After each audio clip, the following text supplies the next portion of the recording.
अस्सलाम वालेकुम। चल लास्ट लेक्चर में कोई क्वेश्चन? जो असाइनमेंट थी मैंने शॉर्ट भी बना दी थी, लेकिन हालांकि मैंने जो पिक्चर है ना उसका फोल्डर नेम भी बिल्कुल ठीक ही है और एक ही फोल्डर में रखी। लेकिन मैं जब पब्लिश करता हूँ ना तो जो तस्वीर का जो नाम से हो सकता है शो नहीं होती। और फिर वो पहले मैंने डी ड्राइव में रखा थी, जी काफी नहीं थी, मैंने तो सी ड्राइव में रख के डाल लेते हैं। तो उस दिन मैंने जाके न्यू पिक्चर की लगाई, पिक्चर के नेम इसी हिसाब से फोल्डर के हिसाब से रखी, लेकिन फिर भी यही मसला कर गया। पिक्चर का नेम शो हो जाता है उधर पब्लिश करने के बाद तो तस्वीर शो। अच्छा, जैसे ये फोल्डर है क्लास 9, हाँ जी। पूरा फोल्डर डी ड्राइव से सी में लगेगा कि सिर्फ इमेजेस? सारा लेके गया, बाद में जाकर तो एडजस्टमेंट भी की साथ से कि ताकि तस्वीरें शो हो जाए। और सारा मैंने डिलीट कर दिया, तो उधर क्रोम पे जब डायरेक्ट ओपन किया तब शो हो गई थी तस्वीरें सारी। और पहले भी इतना तो क्रोम पे शो हो जाती, लेकिन जब आप पब्लिश करते हो ना फिर शो नहीं होती, फिर तस्वीर का नेम शो। शो तो होना चाहिए। तो मुझे वीडियो कंप्लीट बना के ना शेयर कर देना कि रिकॉर्डिंग कर ये स्क्रीन रिकॉर्डिंग करके शेयर कर देना। और इसके अलावा कोई क्वेश्चन?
ओके, तो लास्ट टाइम हम लोगों ने अपने बूटस्ट्रैप का थोड़ा सा इंट्रोडक्शन पढ़ा था।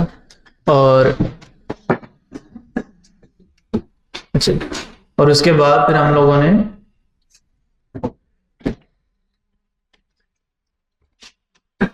एक कंपोनेंट यहाँ से कॉपी किया था, नैवबार, और अपने कोड में पेस्ट किया था। और उसकी हम लोगों ने ये आउटपुट देखी थी कि ये एक नैवबार जो था वो बना बनाया हमें मिल गया। इसी तरह हमें यहाँ से और भी बहुत सारे कंपोनेंट्स मिल जाएंगे, जैसे फॉर्म का मिल गया, फॉर्म में डिफरेंट है, इनपुट ग्रुप्स आ गए, तो पूरा का पूरा फॉर्म बना हुआ आ गया। हमें यहाँ से कॉपी करेंगे, वहाँ पेस्ट करेंगे और हमारा काम हो जाएगा। उसके बाद ये सारे कंपोनेंट आ गए, अलर्ट, बैज, बटन।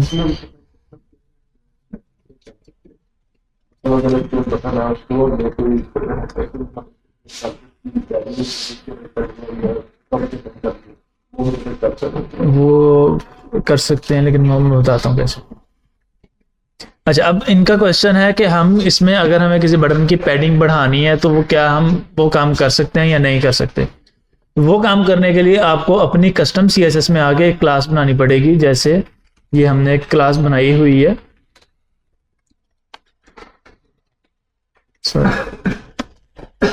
और यही क्लास हमें बटन को दें। नैवबार टॉगलर आ गया और हमने एक बटन बनाया था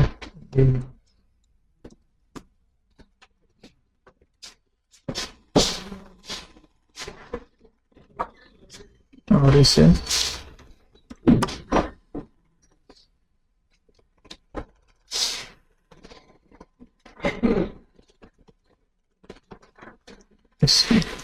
इसको लिंक कर दें।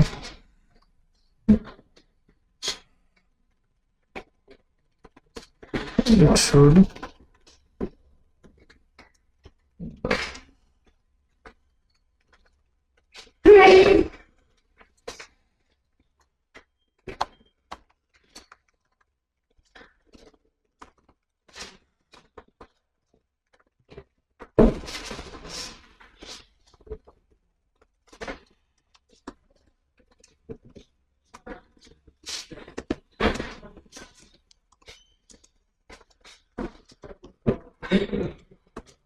padding dash x dash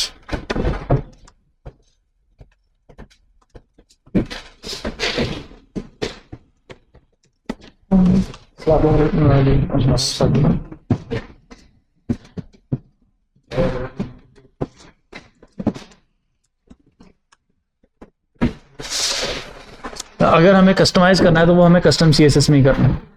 Tailwind ने सॉरी इसने बूटस्ट्रैप ने बिल्कुल ही ये ऑप्शन खत्म कर दिया। पहले ही ऑप्शन था कि हम इसकी क्लासेस भी यूज कर सकते थे और कस्टम भी यूज कर सकते थे। अच्छा, अब इसी को अगर हमें और आगे लेके जाना है तो ये अगर नैव बार है, हमें कुछ इस तरह का कस्टम एनिमेशन वाला नैव बार बनाना है, क्योंकि नैव बार तो हमारे पास बूटस्ट्रैप में भी मौजूद है, लेकिन अब अगर मुझे इस तरह की कोई कस्टम बनानी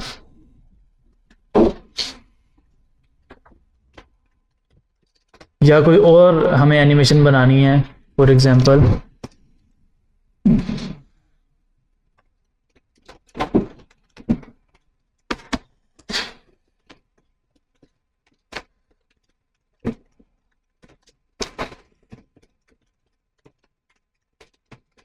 समवट सिमिलर, और इसके अलावा कहाँ पर है नैव बार एनिमेशन। बट मतलब लाइक हमें अगर कोई भी चीज कस्टमाइज करनी है तो वो हमारे पास बूटस्ट्रैप में बहुत कम ऑप्शन। फॉर एग्जांपल इसके अलावा हमारे पास और कहाँ कम ऑप्शन है कि अगर हम बटन में जाएं तो बटन हमारे पास यही 7 कलर के हैं, 4 और 4 8 कलर। ये 8 ही स्टाइल है बटन के। अगर हमें कोई और स्टाइल ऐड करना है तो वो हम नहीं कर सकते। डिफरेंट साइज आ गए लिंक बटन, और ये अगर प्राइमरी लगाएंगे तो ये आ जाएगा, आउटलाइन लगा देंगे तो ये आ जाएगा।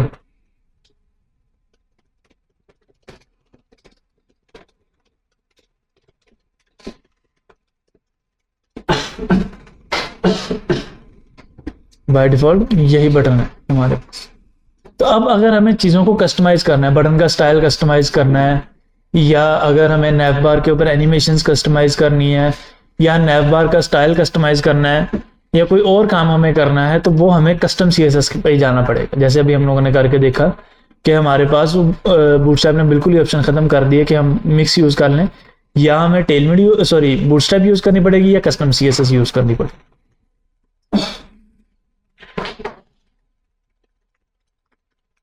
अच्छा, अब इसी की बात आती है टेलविंड सीएसएस।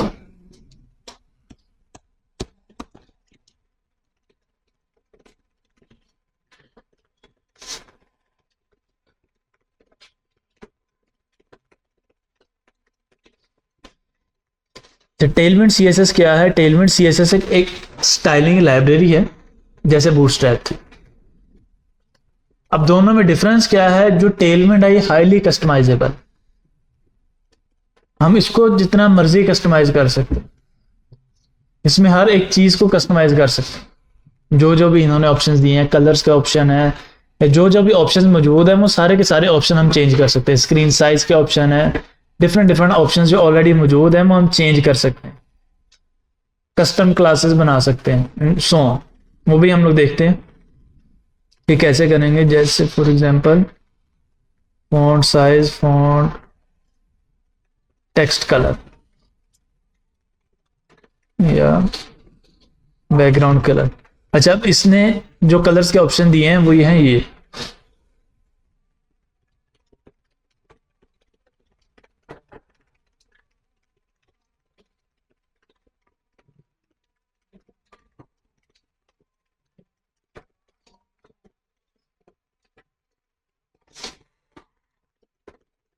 बूटस्ट्रैप ने हमें कितने कलर दिए थे? 8, 7 या 8, तो वाइट, ब्लैक और बाकी 6 और टेलविंड ने हमें कितने दे दिए हैं? उसने हर एक कलर के, मतलब लाइक अगर स्लेट कलर है तो 1, 2, 3, 4, 5, 6, 7, 8, 9, तकरीबन 10 शेड्स दिए हुए हैं ईच कलर के। मतलब लाइक उसने अगर 10 कलर हमें दिए हैं तो उनके भी आगे 10-10 शेड्स हैं। और ये कलर हर जगह एप्लीकेबल है, चाहे हम टेक्स्ट के ऊपर लगा लें, चाहे किसी बटन के बैकग्राउंड के ऊपर लगा दें, चाहे कहीं और लगाना शुरू कर दें, जैसे यहां पर उन्होंने किया कि background Indigo 500।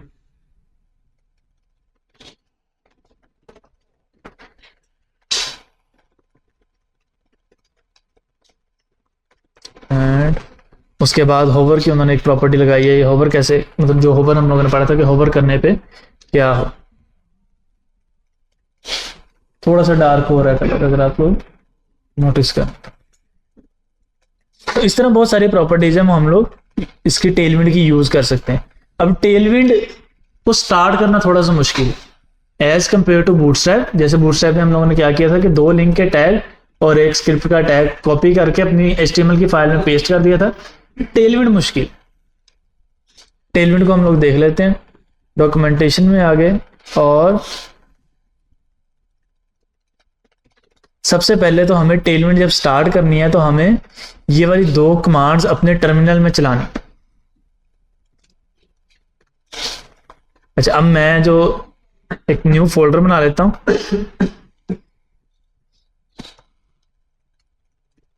New folder class 10 Tailwind.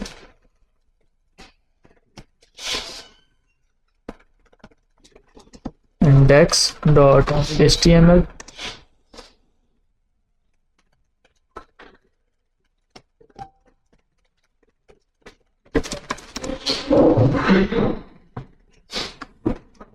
और ये आ गई हमारी इसकी पहली कमांड। और मैंने टर्मिनल ओपन किया। टर्मिनल कैसे ओपन किया? नेवबार, टर्मिनल, न्यू टर्मिनल। अच्छा, जब आप लोग टर्मिनल ओपन करोगे तो यहां पर आपके पास डिफरेंट ऑप्शन आ रहे होंगे। कमांड प्रॉम्प्ट, गिट बैश, शायद गिट बैश नहीं आ रहा होगा, command prompt, JavaScript debug terminal, PowerShell, यही मेन 3 ऑप्शन आ रहे होंगे। और बाय डिफॉल्ट पावर शेल पे हो तो उसको चेंज करना है, सिलेक्ट डिफॉल्ट प्रोफाइल पर जाके कमांड पर। डिफरेंट डिफरेंट टर्मिनल्स हैं डिफरेंट डिफरेंट काम करने के लिए। जो हम लोग विंडोज के वेरिएंट इंस्टॉल करते हैं ना, जब विंडो इंस्टॉल कर रहे हैं, विंडो 10 के बाद वो पूछता है विंडो होम, प्रोफेशनल, अल्टीमेट, या अगर किसी के पास 7 इंस्टॉल है तो उसके सिस्टम जब स्टार्ट होता है तो यहाँ पर लिखा भी आ रहा होता है बकायदा कि भाई ये विंडो होम है, प्रोफेशनल है या अल्टीमेट। तो उनका डिफरेंस जो आता है वो इन्हीं टर्मिनल्स पर आता है। बाकी जो फंक्शनैलिटी हम लोग यूज कर रहे होते हैं डेली लाइफ में वो सेम रहती है, जो डिफरेंस आ रहा होता है वो इस टर्मिनल पे आ रहा होता। अच्छा, अब मुख्तलिफ टर्मिनल क्यों है? ये मुख्तलिफ टर्मिनल कैसे यूज होते हैं? ये टर्मिनल है, इसकी हर एक की अपनी अपनी लैंग्वेज है। टर्मिनल है कि हमने काम करना है। जैसे फॉर एग्जांपल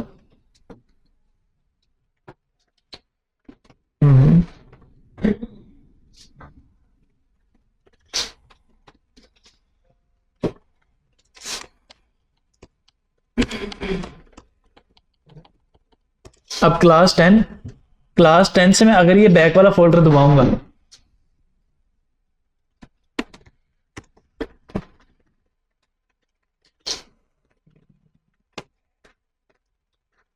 अभी मेरा पाथ क्या आ रहा है? HTML CSS फोल्डर के अंदर क्लास 10 टेलविंड वाले फोल्डर में मैं मौजूद हूं। अब जैसे ही मैं ये बैक वाला बटन दबाऊंगा अब मेरा पाथ चेंज होगा कि अब सिर्फ HTML CSS वाले फोल्डर के अंदर। अब यही काम अगर मुझे टर्मिनल में करना है उसके लिए हमारे पास कमांड है cd डबल डॉट। तो अब यहां पर भी मेरे पास आ गया कि अब मैं HTML एंड CSS फोल्डर के अंदर। तो पहले पहले जब कंप्यूटर बने थे उस वक्त ये डबल क्लिक वाला या यूआई वाला सिस्टम नहीं था। उस वक्त सारा काम हम लोग कमांड से ही करते थे। जैसे अगर मुझे चेक करना है कि इस फोल्डर के अंदर जो HTML CSS है कितने फोल्डर हैं या कौन कौन से फोल्डर हैं, तो उसकी कमांड है dir। तो उसने मुझे बता दिया कि भाई इस फोल्डर के अंदर क्लास 10 टेलविंड, क्लास 2, क्लास 3, 4, 5, 6, 7, 8 और 9 तक फोल्डर मौजूद। इसी तरह अगर mkdir तो एक न्यू फोल्डर बन गया mkdir न्यू। इसी तरह हम लोग डिफरेंट डिफरेंट काम डिफरेंट डिफरेंट कमांड्स के साथ करते हैं। तो अभी के लिए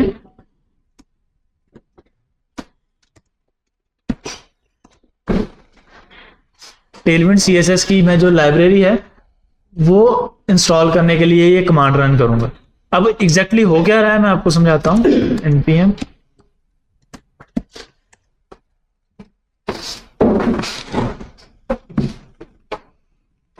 npm करके ना नोड पैकेज मैनेजर हम लोगों ने जब सर्च के लिए नोड इंस्टॉल किया था उस वक्त देखा था कि साथ में ऑटोमेटिकली npm भी इंस्टॉल हो जाता। तो npm करके एक पैकेज है नोड पैकेज मैनेजर।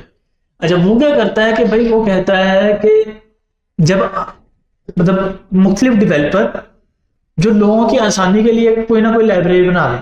जैसे फॉर एग्जांपल मैं कहता हूँ कि स्टाइलिंग मुझे करनी है, उसमें बड़े मसले आ रहे थे। जैसे बूटस्ट्रैप में मसला आ रहा था कि बहुत ज्यादा कलर मौजूद नहीं थे। टेलविंड ने आके वो प्रॉब्लम सॉल्व कर कार्ड्स निकाल साइड पे। तो टेलविंड ने आके वो प्रॉब्लम सॉल्व कर दी। कस्टमाइजेशन नहीं थी, टेलविंड ने कस्टमाइजेशन भी ऑफर कर दी। इसी तरह डिफरेंट डिफरेंट डेवलपर बहुत सारी लाइब्रेरीज बना देते ताकि वो काम आसान कर। फॉर एग्जांपल कि अगर आपने टर्मिनल पे इनपुट लेनी है तो उसके लिए लाइब्रेरी है इंक्वायर।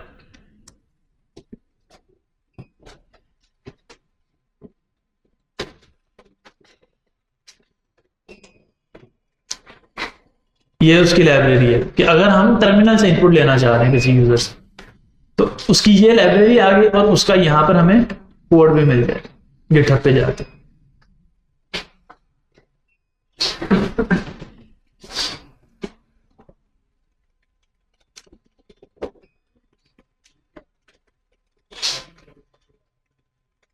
इसी तरह जितनी भी लाइब्रेरीज हैं उन सबका कोड हमें वहां पर मिल जाएगा। अगर मैं यहां पे लिखूं टेलविंड CSS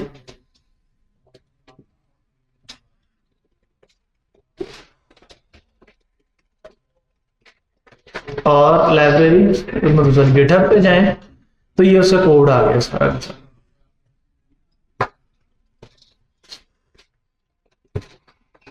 उसका सारा कोड आ गया टेलविंड CSS। अब मेरे पास दो तरीके हैं क्या कि एक तो मैं कोड के ऊपर कोड के ऊपर क्लिक करता हूं तो मेरे पास यहां पर एक ऑप्शन आ गया डाउनलोड जिप करूंगा तो ये मेरे डाउनलोड वाले फोल्डर में डाउनलोड हो जाएगा। फिर उसे अनजिप करूंगा, फिर इस सारे फोल्डर को कॉपी करूंगा या कट करूंगा और फिर जहां पर मेरा कोड पड़ा है वहां जाके पेस्ट करूंगा और फिर इसे अपने प्रोजेक्ट के साथ लिंक करूंगा और फिर इस कोड को यूज करूंगा। क्योंकि CSS का तो ऐसे ही है ना, CSS फाइल अगर मुझे यूज करनी है तो वो मुझे लिंक करनी पड़ेगी अपने सिस्टम के साथ। क्या क्लोन कर लेता है? अगर क्लोन कर लेता हूं तो फिर भी क्लोन करूंगा उसी फोल्डर के अंदर मैं क्लोन करूंगा और उसके बाद फिर मैं उसे यूज करूंगा। दोनों एक ही है, चाहे जिप डाउनलोड कर लो चाहे क्लोन कर लो। क्लोन में इसलिए नहीं बोल रहा क्योंकि अभी हम लोगों ने गिटहब पढ़ा नहीं तो ज्यादा नो आइडिया नहीं। तो डाउनलोड का तो अक्सर का आइडिया होता है कि मूवीज वगैरह हम लोग डाउनलोड करते रहे। तो डाउनलोड करूंगा या क्लोन कर लूंगा तो वो काम वही है। डाउनलोड में या एक दो स्टेप बढ़ जाएंगे, क्लोन में एक दो स्टेप कम हो जाएंगे, लेकिन काम वही है कि पहले मैं जाऊंगा वो फोल्डर ओपन करूंगा, वहां पे क्लोन करूंगा और फिर उसको चलाऊंगा। तो अब इस चीज से बचने के लिए हमें एक पैकेज मिलता है npm। वो कहता है कि यार तुम कोई काम नहीं करना, तुम सिर्फ कमांड चलाओ। कौन सी कमांड चलानी है? npm इंस्टॉल और पैकेज का नेम। ये पूरा पैकेज इसके डिपेंडेंस में आ जाता है। बिल्कुल, npm इंस्टॉल टेलविंड CSS।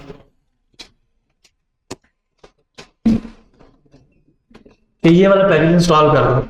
अच्छा, अब वो जो हम काम कर रहे थे, मीनवाइल ये पैकेज हमारा डाउनलोड हो रहा है, तो मैं आपको बताता हूं कि ये जो गिटहब वाला काम है ना, इसमें मसला क्या है, ये हम क्यों नहीं करते।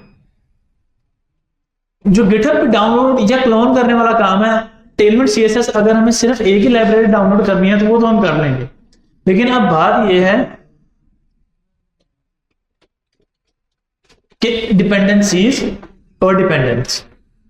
डिपेंडेंसीज का मतलब है कि ये किस किस और लाइब्रेरी के ऊपर डिपेंड करता है। मतलब अगर हमें ये लाइब्रेरी इस्तेमाल करनी है तो हमें 22 लाइब्रेरियां और इंस्टॉल करनी पड़ेंगी, और वो 22 लाइब्रेरियां कौन सी हैं, ये बात। इसका मतलब है कि अगर मैं गिटहब पे जाके टेलमेंट का कोड डाउनलोड कर रहा हूं तो फिर मुझे आगे जाके इन 22 लाइब्रेरीज का कोड भी डाउनलोड करना है। और अगर इन 22 में से कोई एक लाइब्रेरी ऐसे ही है जो आगे किसी पे डिपेंड कर रही है, फिर मुझे उसका कोड भी डाउनलोड करना है और उसको जिप अनजिप करके और फिर अपने फोल्डर में लेके जाना है या क्लोन करना है।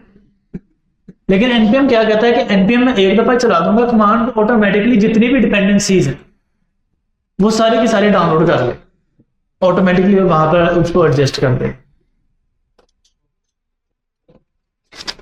अगर हम मैनुअल करना चाहें तो मैनुअल भी कर सकते हैं, npm का ऑटोमेटिक टूल यूज करना चाहें तो वो भी कर सकते हैं।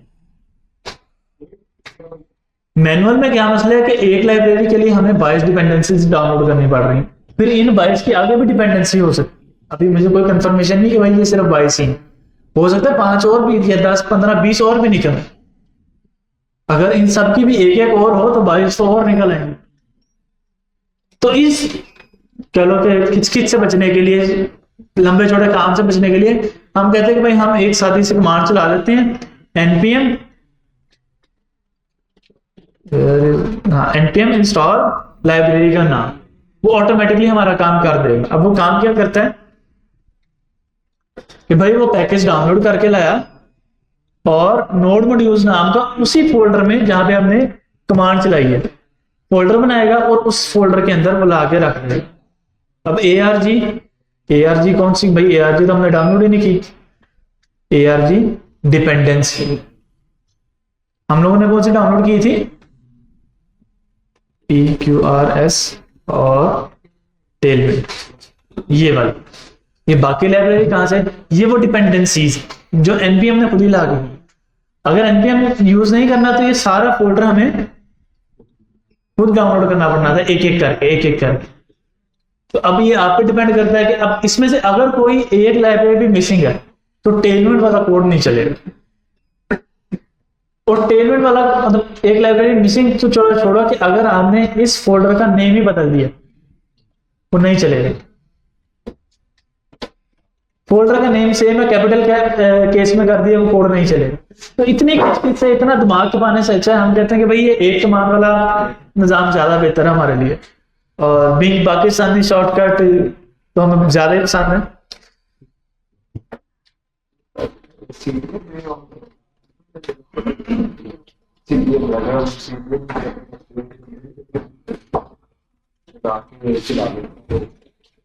अच्छा, टेलमेंट लिंक ऑप्शन देते हैं नहीं देते।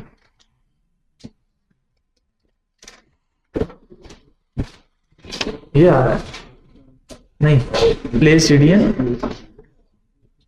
भी आ रहा है।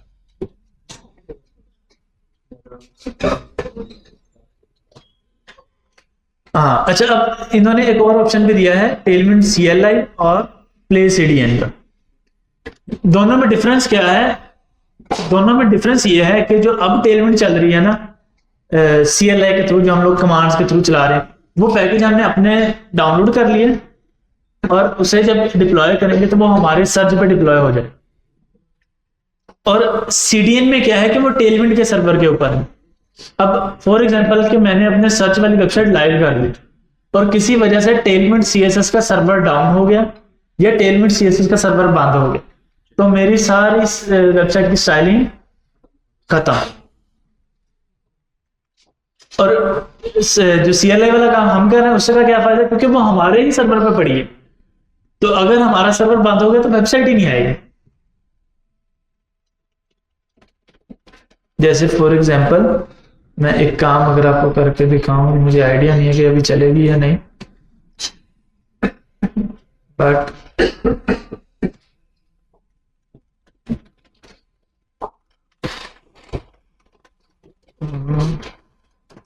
कंट्रोल शिफ्ट एन और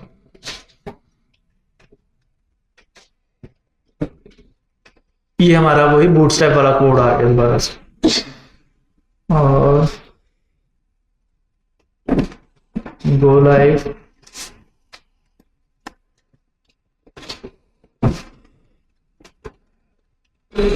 इसका सर्वर चल रहा है और रिफ्रेश।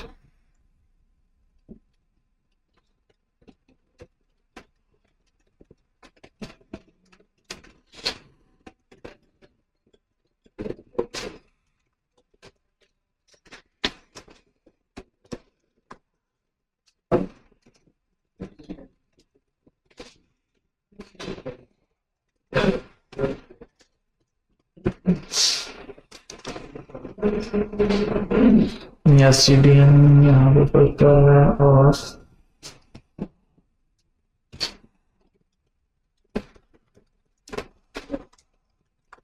मतलब लाइक अगर हमारा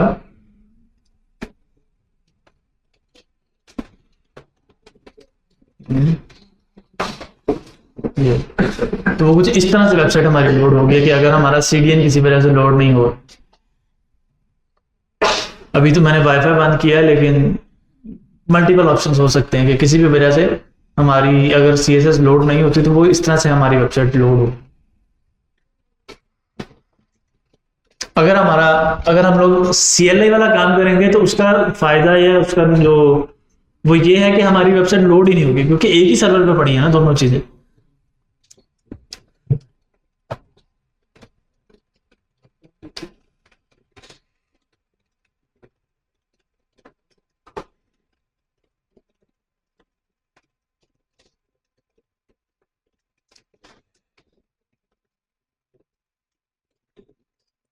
चलिए उसके बाद हम लोग कमांड चला देंगे init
statement is not recognized.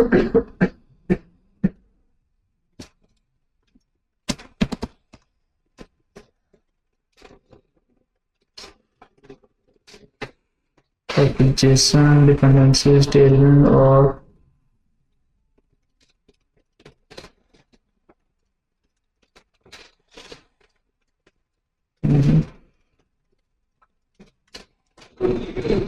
ये एरर क्या देगा हमें npx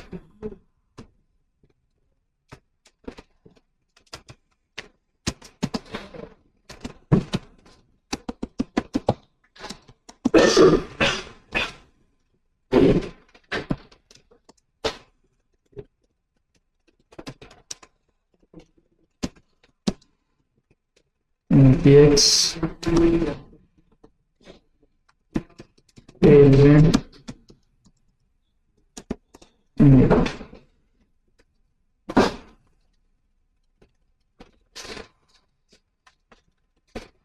node module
The content of file is newer. Please compare overlay.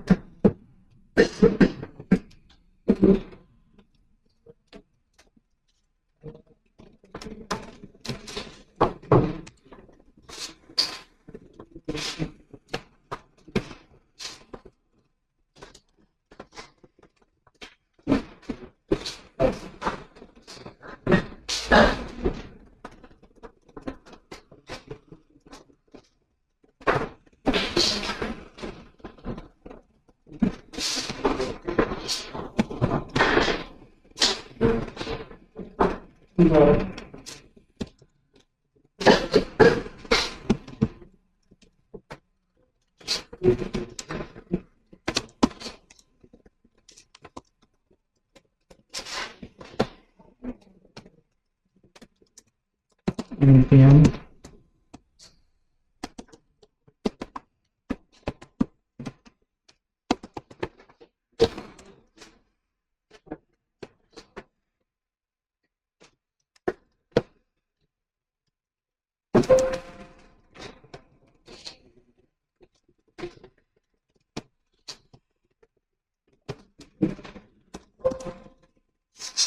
Error क्या आ रहा है।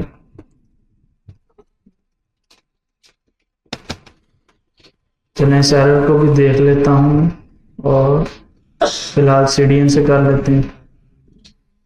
CDN के लिए हमें सिर्फ स्क्रिप्ट ऐड करनी है और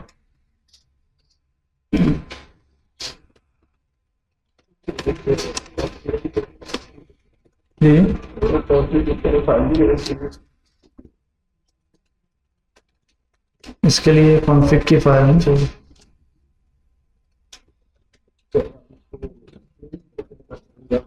दोबारा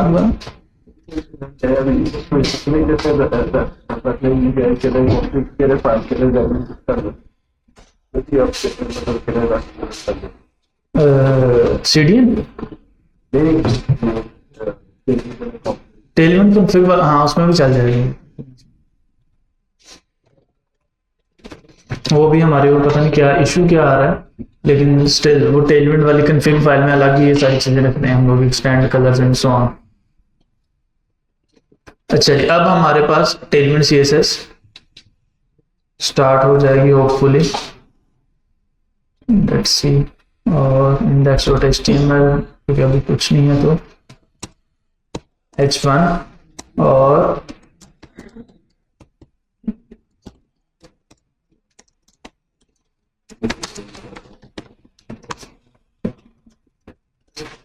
ठीक है, इनिशिएट हो गया सक्सेसफुल। अच्छा, अब टेलमेंट CSS और टेलमेंट CSS के बगैर एक डिफरेंस आता है, वो डिफरेंस क्या है?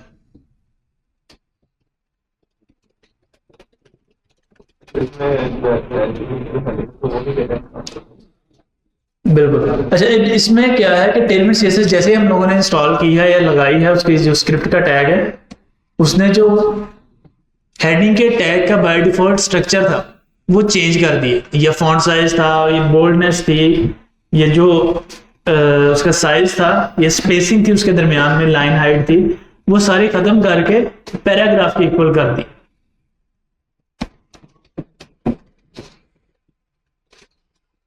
अच्छा, जो CSS बाय डिफॉल्ट हमारे किसी भी HTML के एलिमेंट पे ऊपर लगे होते हैं इसे हम बोलते हैं प्री फ्लाइट CSS। तो मतलब विदाउट, अगर हम लोग कस्टमाइज नहीं कर रहे हैं तो हेडिंग के टैग के ऊपर जो फॉन्ट साइज अप्लाई है या हेडिंग के टैग के ऊपर जो बोल्डनेस अप्लाइड है उसे हम लोग बोलते हैं प्री फ्लाइट CSS। या बटन के ऊपर जो हल्का सा शेड आ रहा है, बटन का बॉर्डर आ रहा है, या इस तरह डिफरेंट एलिमेंट्स के ऊपर जो different styles pre already applied है उसे हम बोलते हैं प्री फ्लाइट CSS। तो टेलमेंट सबसे पहले क्या करती है कि उस प्री फ्लाइट CSS को खत्म कर देती है। ये ऑटोमेटिकली हर एलिमेंट के ऊपर जितनी भी प्री फ्लाइट CSS लगी उन सबको खत्म कर देगी और सबको सेम लेवल पर ले आएगी, ताकि हम उसे अपने लिहाज से डिफरेंट डिवाइसेस के लिहाज से कस्टमाइज कर सकें। दूसरा टेलमेंट CSS का फायदा क्या है कि इसके अंदर JIT just in time compiler मौजूद है। लास्ट टाइम हम लोगों ने बूटस्ट्रैप पढ़ी थी तो हम लोगों ने डिस्कस किया था कि बूटस्ट्रैप क्या है कि एक बहुत बड़ी CSS की फाइल है जिसके अंदर बहुत सारी क्लासेस लिखी हैं, उसमें से जो जो हमें जरूरत पड़ती है वो हम यूज करते जाते हैं। टेलमेंट CSS उससे भी बड़ी CSS की फाइल है। जैसे हम लोगों ने देखा ना कि कलर्स के ऑप्शन उससे कितने ज्यादा मौजूद है। लेकिन जस्ट इन टाइम कंपाइलर क्या करता है कि जब आप अपनी वेबसाइट डिप्लॉय करने लगे हो उस वक्त बिल्ड बनाते वक्त ये पूरी की पूरी आपकी वेबसाइट को एक दफा गो थ्रू करेगा और जो जो CSS की क्लासेस यूज हुई हैं सिर्फ उन्हीं का कोड बना के या उन्हीं का बंडल बना के आपकी वेबसाइट के साथ सर्च पे डिप्लॉय करें। जो एक्स्ट्रा CSS है वो रिमूव कर दे। जब आप डेवलपमेंट कर रहे हो अपने लोकल सिस्टम में उस वक्त आपके सारे जितनी भी CSS है वो यूज हो रही होगी, लेकिन अगर हम लोग बिल्ड बना के डिप्लॉय कर रहे हैं तो एक्स्ट्रा CSS वो रिमूव कर दे। सर बूटस्ट्रैप है वो अपनी पूरी CSS डिप्लॉय करता है, पूरी CSS जितनी क्लासेस यूज की हैं हमने कोड में जस्ट वही डिप्लॉय करेगा। उससे फायदा क्या होता है कि अगर हम लोग ज्यादा कोड डिप्लॉय कर रहे हैं तो इसका मतलब है कि उस फाइल का साइज भी बढ़ा है। तो जब हम लोग सर्च करते हैं तो एक मशीन से दूसरी मशीन पे जाने में टाइम भी लगेगा। जैसे मैं व्हाट्सएप पे अगर किसी को टेक्स्ट मैसेज करता हूं तो वो इजीली हो जाता है, लेकिन अगर मैं किसी को वॉइस मैसेज करता हूँ और इंटरनेट के हालात खराब है तो वो नहीं जाता, टेक्स्ट चला जाता है, या इमेज शेयर करें तो वो नहीं जाती। क्यों? क्योंकि वो उसका जो फाइल साइज है वो ज्यादा। इसी तरह जैसे जितना ज्यादा कोड करेंगे उतना ज्यादा फाइल साइज बनता है, मेमोरी कोड भी उतना कंज्यूम होगा।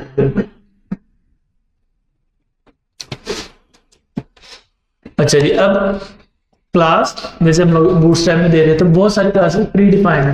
तो मैं अब यहां पे क्लास देने के लिए टेक्स्ट 5x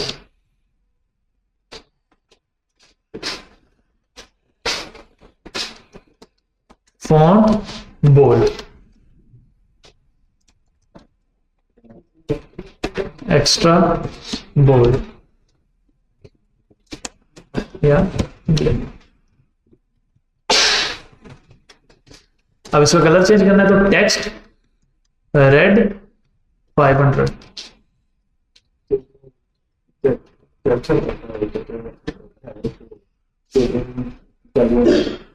हाँ वो मैं इंस्टॉल करा दूंगा।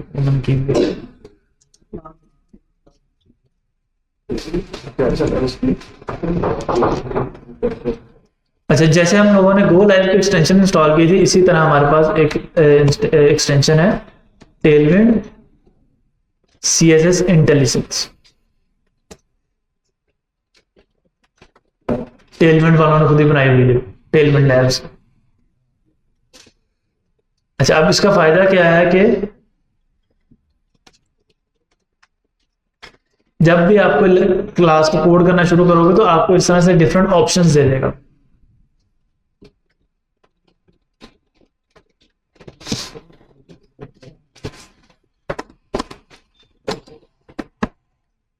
जैसे टेक्स्ट 5XL है, टेक्स्ट 500 एंड सो ऑन, इस तरह से डिफरेंट ऑप्शंस देता रहेगा।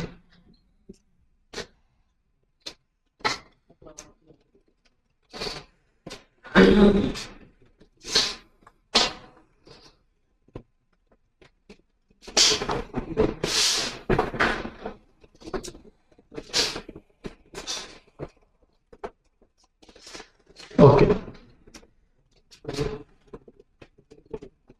अच्छा, मैं अब आप लोगों को साइज बता देता हूँ। इसमें साइज कौन से हैं? SM, MD, LG, XL और ये जाता है 9XL तक। 9 तक है, 6 तक है, 9 तक है। मतलब एक्सेल वाला जो है वो चलता है 9XL, small, medium, large, extra large, double extra large, triple, tetra and so on 9 तक ये मूव करेगा। टेक्स्ट के साइज है, तो अगर हमें टेक्स्ट का साइज लगाना है तो आगे जाके ये वाली चीज करते रहेंगे, टेक्स्ट दिस और आगे जो भी हमें साइज करना। जैसे मैंने अभी 9XL किया है, जो सबसे बड़ा फॉन्ट साइज है। मैं अभी इसको 3XL कर देता हूँ, थोड़ा नॉर्मलाइज कर लेते हैं।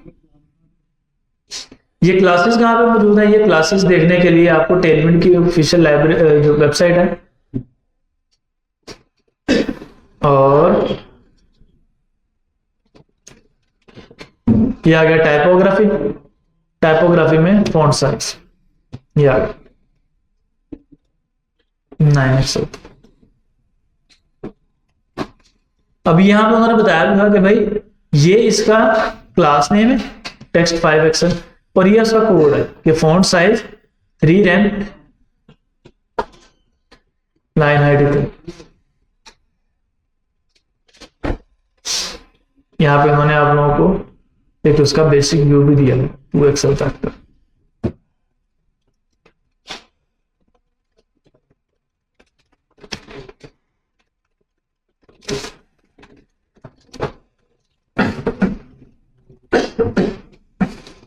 ओके, तो फॉन्ट कि अगर बोल्ड करना है तो उसके लिए हमारे पास ऑप्शन मौजूद है, थिन,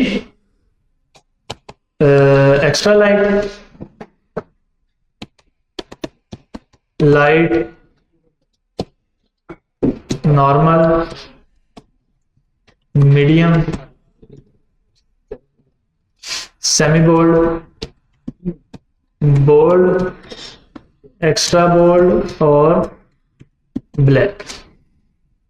ये भी क्लासेस आपको टाइपोग्राफी में मिल जाएंगी। अगर हम लोग जाएं टाइपोग्राफी, और कहाँ था हमारे पास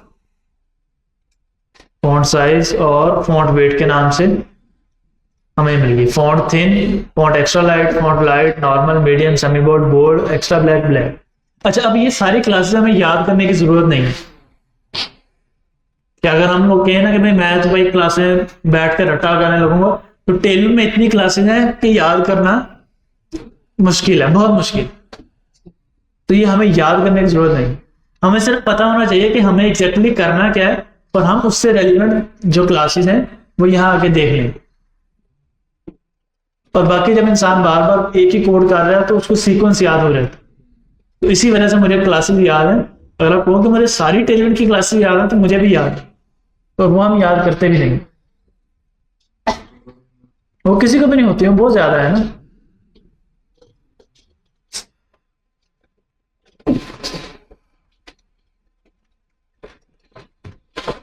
जैसे फॉर एग्जाम्पल ये फ्लेक्स बॉक्स की सारी पढ़ी है, ग्रिड की पढ़ी है, ग्रिड स्टार्ट कहाँ पर, एंड कहाँ पर, टेम्पलेट रोज क्या है, ऑटो फ्लो क्या है, सो ऑन, जस्टिफाई कंटेंट क्या है, अलाइन आइटम्स क्या है, और फिर उसके बाद स्पेसिंग में पैडिंग की है, मार्जिन की है, और फिर उसके बाद साइजिंग में आ गया, विड्थ आ गया, मिनिमम विड्थ आ गया, मैक्सिमम विड्थ आ गया, और टाइपोग्राफी आ गया, बैकग्राउंड्स आ गए। इसमें नैवबार नहीं पड़ेगी क्योंकि टेलविंड जो CSS है वो सिर्फ और सिर्फ स्टाइलिंग करके दे रही है। इसके आगे डिफरेंट लाइब्रेरीज मौजूद हैं जो हमें टेलविंड CSS को यूज करते हुए नैवबार बना के देती। फॉर एग्जाम्पल फ्लोबाइट,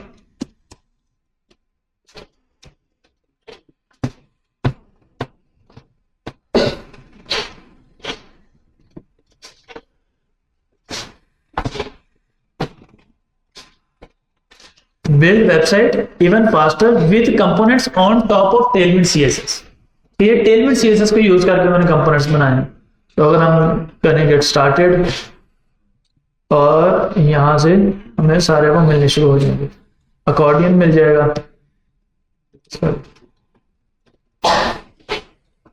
पैजिनेशन, ये आगे डिफरेंट पैजिनेशन आ गए, नैव बार, ये नैव बार आ गया बाय डिफॉल्ट, ये आ गया थोड़ी स्टाइलिंग वाला, ये आ गया ड्रॉप डाउन वाला आ गया, डबल ड्रॉप डाउन आ गया, एक बटन आ गया, तो स्टिकी नैव बार आ गया कि वो ऊपर टॉप पे स्टिक ही रहेगा।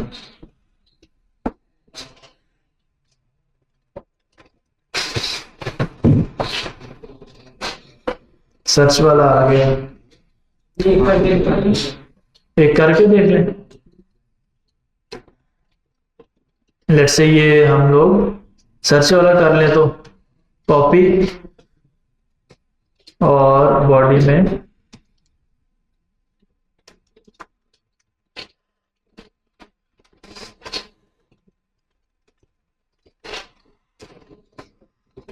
अब इसे कस्टमाइज करना है तो वो हम लोग क्लासेस यहाँ पे हमारे सामने सारी मौजूद है, वो हम कस्टमाइज कर सकते हैं। जैसे फॉर एग्जांपल वो कह रहे हैं कि बॉर्डर ये है, डार्क में बैकग्राउंड ग्रे हो जाए, मैं कहता हूँ कि भाई डार्क और लाइट का डिफरेंस खत्म करो और बैकग्राउंड 200 कर दो। इसमें बैकग्राउंड 200 कर दिया, या अगर 500 कर रहे हैं तो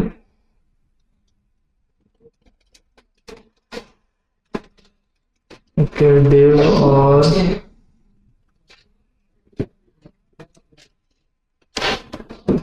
कलर वाइट हो गया।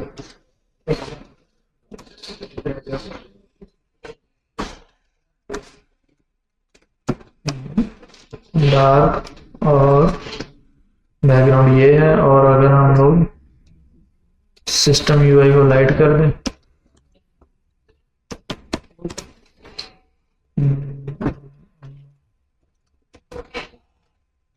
थीम कहाँ पर होगा,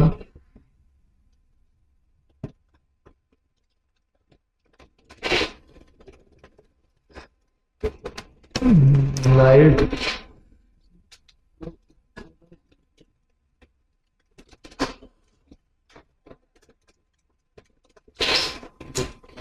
उसने ऑटोमेटिकली उसको लाइट कर दी।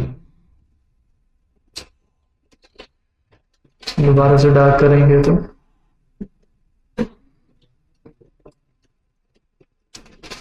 ऑटोमेटिकली उसने वो डार्क वाले भी ले। उसके बाद उसने एंकर टैग लगा दिया, फ्लो बाइट पे इमेज लगा दी, स्पैन आ गया, फ्लो बाइट लिखा हुआ, फॉन्ट सेमी बोल्ड है, फॉन्ट ब्लैक, और टेक्स्ट वाइट, और फॉन्ट हमारा मजीद बोल्ड हो गया। अच्छा, एक जो डिफरेंस है वो ये है कि अक्सर जहां पे कंफ्यूज हो जाते हैं वो ये कि अगर हमें टेक्स्ट को ब्लैक करना है तो फिर कौन सी क्लास है, तो टेक्स्ट ब्लैक है कलर को चेंज करने के लिए, और उसकी बोल्डनेस को चेंज करने के लिए फॉन्ट ब्लैक है। अब ये ब्लैक हो गया, आई डोंट नो विजिबल है नहीं, बट स्टिल। तो अगर हमें कलर के साथ करना है तो टेक्स्ट की क्लास आएगी, और अगर हमें उसकी बोल्डनेस चेंज करनी है तो फॉन्ट आएगा। और उसके बाद नैव बार सर्च ये वाला आ गया, और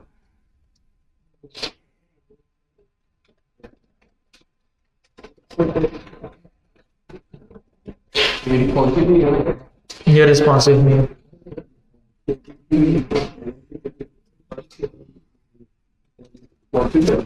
बारह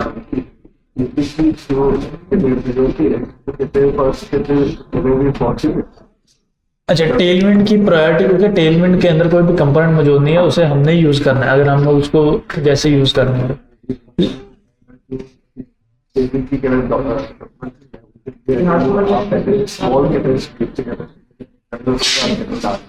अच्छा ये नॉर्मली भी ऐसे ही है। जब भी किसी आप इंटरनेशनल डेवलपर की वीडियो देख रहे होगे ना, जो प्रॉपर डेवलपर है, वो आपको रिस्पॉन्सिवनेस या तो वेबसाइट बनाता हुआ नजर ऐसे ही आएगा कि वो पहले स्मॉल स्क्रीन के लिए बनाएगा, फिर मीडियम के लिए, और फिर लार्ज स्क्रीन के लिए। लाइक अगर आप लोगों ने if anybody wants to excel in CSS, तो उसके लिए एक चैनल है केविन पॉवेल करके, दिखा देता हूं।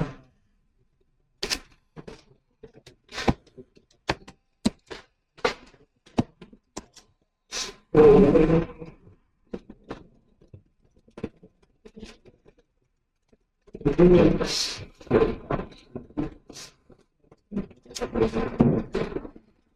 इससे अच्छी सीएसएस मैंने नहीं भी अभी तक देखी कहीं भी। इंग्लिश मीडियम पढ़ाता है लेकिन इससे अच्छी सीएसएस मैंने भी कहीं नहीं देखी। स्क्रीन के जो साइज है वो जिनका ऐसा भी स्लो होता है 614 से 648 है शायद से। वो भी देख लेते हैं screen sizes. Utility first fundamentals, मेरा रिस्पॉन्सिव डिजाइन और 646।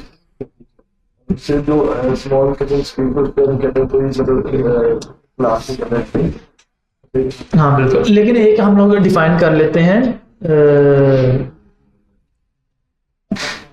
380 का या 420 का डिफाइन करते हैं एक्स्ट्रा स्मॉल के लिए।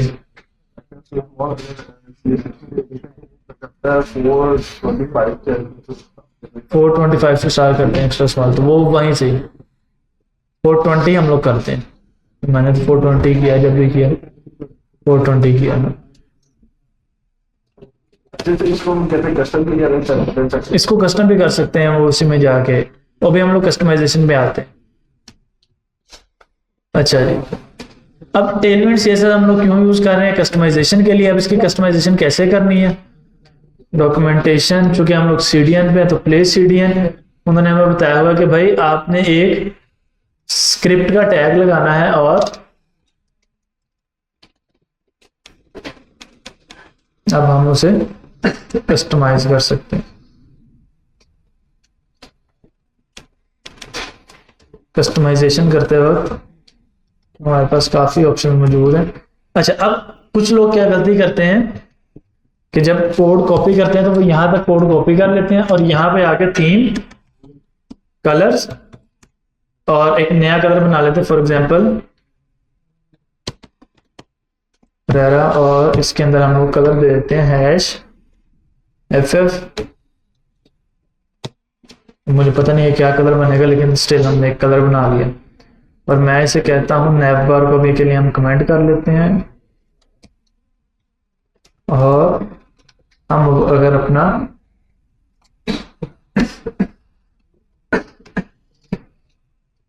देखें तो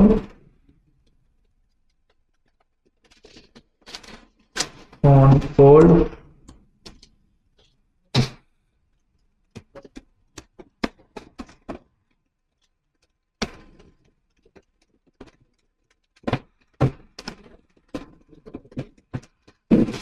अच्छा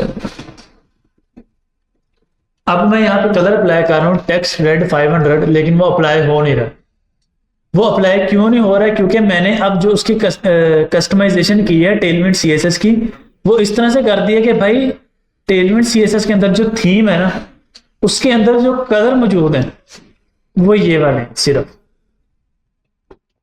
इसके अलावा अब उसके अंदर जितने भी कलर्स थे वो सारे खत्म कर।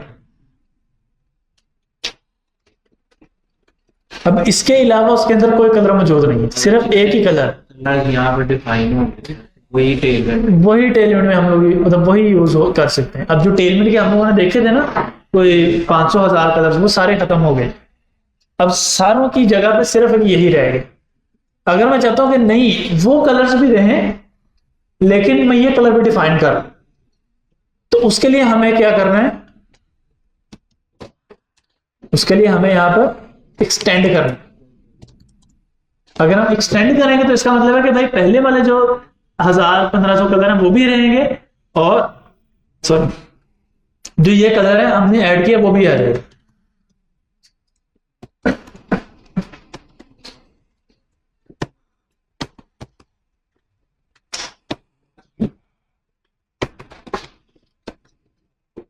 वो रेड वाला आ गया। और अगर हम इसे करके देखें कि कौन सा कलर बनता है,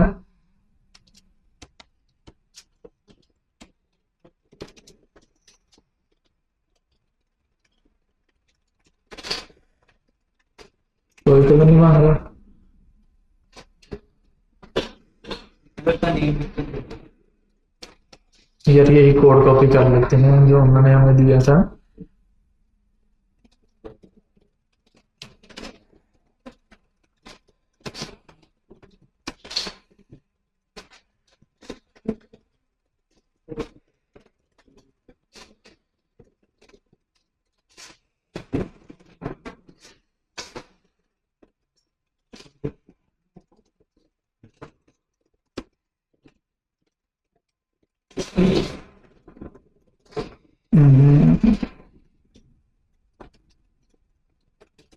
डिस्पोज, गो लाइव और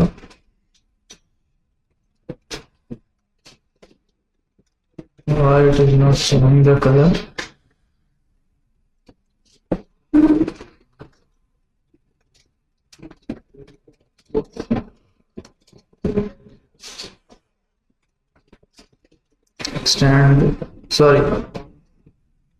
Extender है और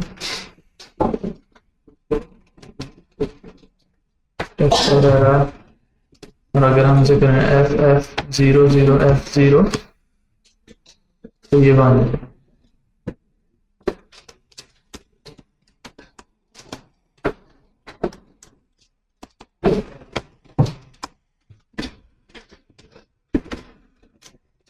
अब हम कलर एक्स्ट्रा डिफाइन कर क्यों रहे हैं? सबसे पहले तो कि अगर हमारे पास जो टेलमेंट ने 1000-1500 शेड दिए हैं उसके अंदर हमारा वाला शेड मौजूद नहीं है, तब हम लोग करते हैं। और दूसरा ये है कि जब हमें फिग्मा मिलता है ना, उस फिग्मा को हम लोग गो थ्रू करते हैं तो उस फिग्मा में से हमें कलर पैलेट मिल जाता है जो मोस्ट यूज कलर है। जैसे फॉर एग्जांपल अगर हम लोग किसी एक वेबसाइट के मोस्ट यूज कलर निकालें तो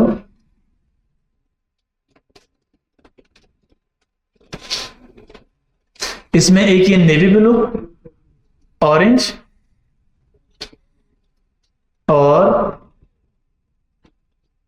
वाइट, ये जो बैकग्राउंड आ रहा है ये मोस्ट यूज कलर है। तो इनको हम लोग एक्स्ट्रा नेम दे लेते हैं, इसको हम लोग बार बार चेंज नहीं करते।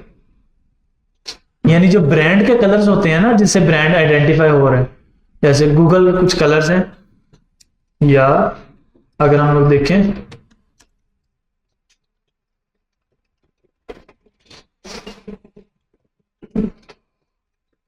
एप्पल की वेबसाइट, तो एप्पल के ऊपर सिर्फ एक ये ब्लू कलर के बटन आ रहे हैं, बाकी सारे इमेज और जो टेक्स्ट आ रहा है वो ब्लैक एंड व्हाइट आ रहा है। जो सिर्फ बटन है वो सिर्फ ब्लू है और कोई कलर यूज नहीं किया पूरी एप्पल की वेबसाइट में।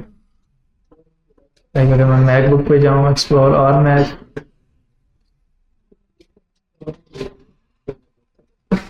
जी